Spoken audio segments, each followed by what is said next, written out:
இன்றைக்கி என்ன ரெசிபி பார்க்க போகிறோம் அப்படின்னா, முதல் நாள் மிஞ்சின சப்பாத்தியை வச்சு ஒரு சூப்பரான பிரேக்ஃபாஸ்ட் ரெசிபி தான் இப்போ பார்க்க போகிறோம். சப்பாத்தியை வந்து சின்ன சின்ன துண்டாக கட் பண்ணி வச்சுருக்கேன். டொமேட்டோ கெச்சப் வச்சுருக்கேன்.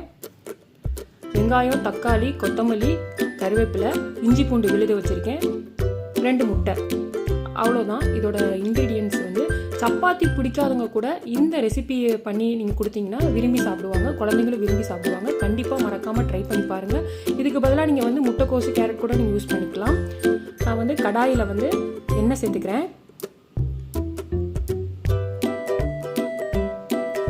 எண்ணெய் காஞ்சோடனே நம்ம வந்து சோம்பு ஆட் பண்ணிக்கலாம்.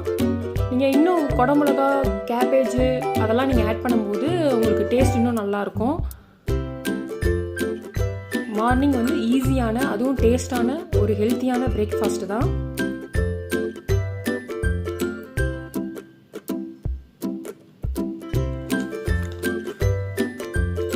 கருவேப்பிலை ஆட் பண்ணிக்கலாம்.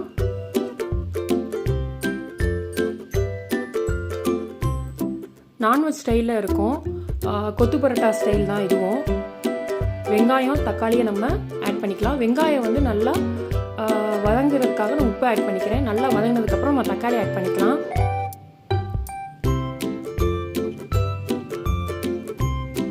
ரொம்ப ஈஸியாக இருக்கும், ரொம்ப டேஸ்டியாக இருக்கும். கண்டிப்பாக ட்ரை பண்ணி பாருங்கள்.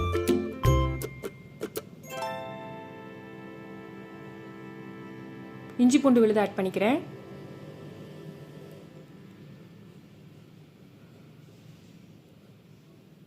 இஞ்சி பூண்டு விழுது பச்சை வாசனை போனதுக்கப்புறம் நம்ம தக்காளி ஆட் பண்ணிக்கலாம்.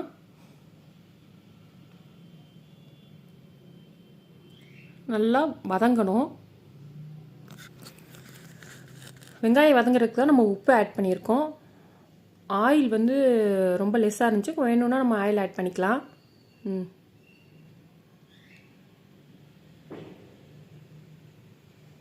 இப்போ நம்ம தக்காளி ஆட் பண்ணிக்கிறேன். ஒரு வெங்காயம் நான் வந்து ஒரு 2 குட்டி தக்காளி ஆட் பண்ணியிருக்கேன். தக்காளி நல்லா மசிய வேகினதுக்கப்புறம் நான் வந்து மிளகாய்த்தூளும் மல்லித்தூளும் ஆட் பண்ணிக்கிறேன். காரத்துக்கு ஏற்ற மாதிரி நீங்கள் ஆட் பண்ணிக்கோங்க. மிளகாய்த்தூள் மட்டும். நான் வந்து குழந்தைங்க சாப்பிடுவாங்கன்னு பச்சை மிளகாய் ஆட் பண்ணல. பெரியவங்க சாப்பிட்ற மாதிரி இருந்தால் நீங்கள் பச்சை மிளகா கூட ஆட் பண்ணிக்கலாம். கொத்தமல்லி ஆட் பண்ணிக்கிறேன். நல்லா வதக்கி விடுங்க.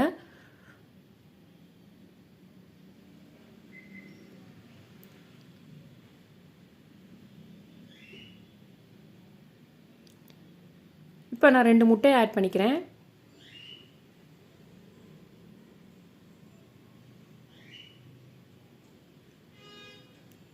முட்டைக்கு தேவையான அளவு உப்பு ஆட் பண்ணிக்கோங்க.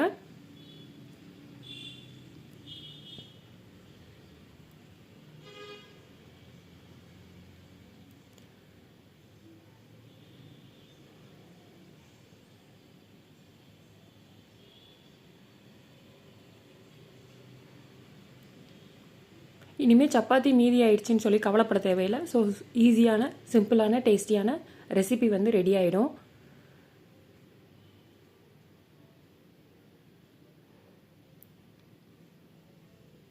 சப்பாத்திக்கு பதிலாக பரோட்டா இருந்தால் கூட நம்ம பரோட்டா கூட யூஸ் பண்ணிக்கலாம். தோசையை கூட நம்ம இது மாதிரி ட்ரை பண்ணலாம். இப்போ நம்ம கட் பண்ணி வச்சுருக்க சப்பாத்தி ஆட் பண்ணிக்கிறேன். நல்லா மிக்ஸ் பண்ணி விடுங்க.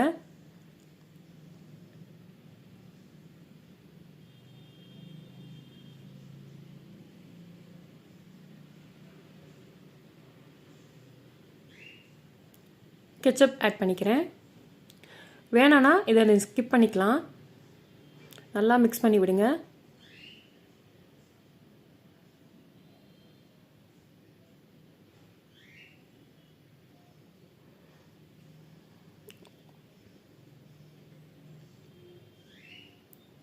அவ்வளோதான். இப்போ வந்து கொத்தமல்லி ஆட் பண்ணிக்கலாம்.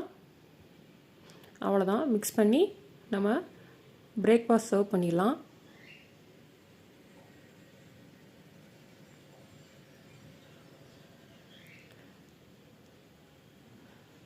இந்த ரெசிபி வந்து உங்களுக்கு பிடிச்சிருந்துச்சுன்னா மறக்காமல் நம்ம சேனலை சப்ஸ்கிரைப் பண்ணுங்கள், லைக் பண்ணுங்கள், ஷேர் பண்ணுங்கள்.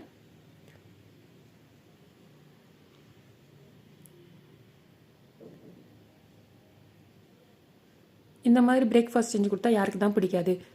கண்டிப்பாக உங்கள் வீட்டில் ட்ரை பண்ணி பாருங்கள்.